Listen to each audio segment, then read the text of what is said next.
Episode 1। तकदीर की दस्तक। मुंबई की बारिश और समंदर की लहरों के बीच खड़ा था रायचंद विला।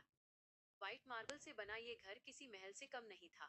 घर के अहाते में एक ब्लैक शाइनी स्पोर्ट्स कार रुकी और उसमें से उतरा आर्यन रायचंद। 6 फीट लंबा कद, फिट बॉडी और चेहरे पर गजब की गंभीरता। आर्यन का रुतबा ऐसा था कि उसके गुजरने भर से हवा का रुख बदल जाता था। वो जितना रईस था उतना ही अनुशासन का पक्का। उसके लिए रिश्ते सिर्फ मुनाफे का जरिया थे और जज्बात तो शायद उसकी डिक्शनरी में थे ही नहीं।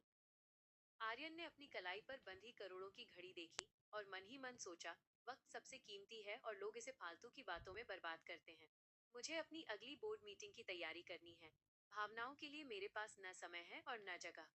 दूसरी तरफ शहर के एक मध्यम वर्गीय फ्लैट में 24 साल की महक शर्मा तैयार हो रही थी। महक का रंग साफ था और उसके बाल कुदरती तौर पर एकदम सीधे थे, जो उसके कंधों पर सलीके से गिर रहे थे। लेकिन महक की सबसे बड़ी खूबी थी उसकी आंखें। बड़ी बड़ी बादामी आंखें, जिनमें एक तरफ टॉपर बनने का जुनून था तो दूसरी तरफ अपनों के लिए ढेर सारा प्यार। वो एक छोटी सी कंपनी में काम करती थी, जहां सैलरी तो कम थी पर काम बहुत ज्यादा। लेकिन महक हार मानने वालों में से नहीं थी। वो बचपन से ही अपनी क्लास की टॉपर रही थी और अब भी उसका सपना था कि वो खूब सारा पैसा कमाए और खुद को एक कामयाब मुकाम पर देखे।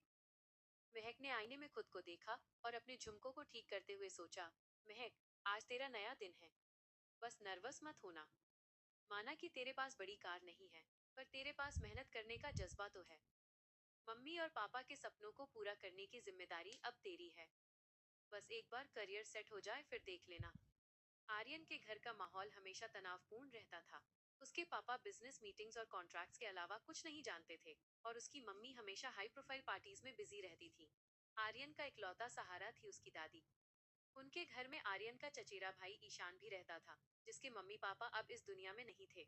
ईशान बहुत शरारती और अकेला था।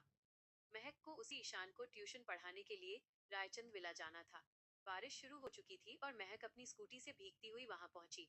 तभी आर्यन की कार तेजी से वहां से निकली और कीचड़ का एक बड़ा छींटा महक की पीली कुर्ती पर जा गिरा। महक का गुस्सा 7वें आसमान पर पहुंच गया। उसने स्कूटी रोकी और कार के शीशे पर जोर से नॉक किया। आर्यन ने हैरान होकर शीशा नीचे किया। आर्यन की आंखों में एक अजीब सा गुस्सा था। उसने सोचा, इस मामूली सी लड़की की हिम्मत कैसे हुई मेरी कार को हाथ लगाने की। क्या इसे पता नहीं कि मेरा 1 मिनट कितना महंगा है। महक ने आर्यन की आंखों में आंखें डालकर कहा, सुनिए मिस्टर, माना कि आपकी कार बड़ी है, पर इसका मतलब ये नहीं कि आप सड़क पर चलने वालों को इंसान न समझें। मेरी कुर्ती खराब कर दी आपने। कम से कम ड्राइव करना तो सीख लीजिए। आर्यन ने अपनी ठंडी नजरों से उसे ऊपर से नीचे तक देखा। महक के भीगे हुए सीधे बाल, उसकी गुस्से से लाल नाक और उसकी बादामी आंखों में जलती वो चिंगारी देखकर आर्यन के दिल की धड़कन एक पल के लिए रुकी। उसने अपनी पूरी लाइफ में किसी को अपने सामने इतनी हिम्मत से खड़े नहीं देखा था। आर्यन ने अपनी भारी आवाज में कहा, सड़क पर तमाशा करने के बजाय अगर तुम अपनी स्कूटी सही चलाती तो ये नौबत नहीं आती। अपनी ये छोटी सोच और छोटी गाड़ी मेरे रास्ते से हटाओ। महक ने सोचा, कितना बड़ा पत्थर दिल इंसान है। सॉरी बोलने के बजाय मुझे ही लेक्चर दे रहा है। अमीर होने का मतलब ये तो नहीं कि आप किसी की इज्जत ना करें। ठहरिए मिस्टर, आज तो आप बच गए, पर किस्मत ने चाहा तो फिर मिलेंगे। आर्यन ने बिना कुछ कहे शीशा ऊपर किया और कार अंदर ले गया। महक वहीं खड़ी रह गई, गुस्से में पैर पटकते हुए। उसे अंदाजा भी नहीं था कि जिस इंसान से वो आज उलझी है, उसी के घर में उसे ईशान के जख्मों को भरने और ट्यूशन पढ़ाने के लिए आना है। किस्मत ने अपना खेल शुरू कर दिया था। क्या होगा जब आर्यन की रफ्तार और महक की रेशम जैसी सादगी एक दूसरे से टकराएंगे।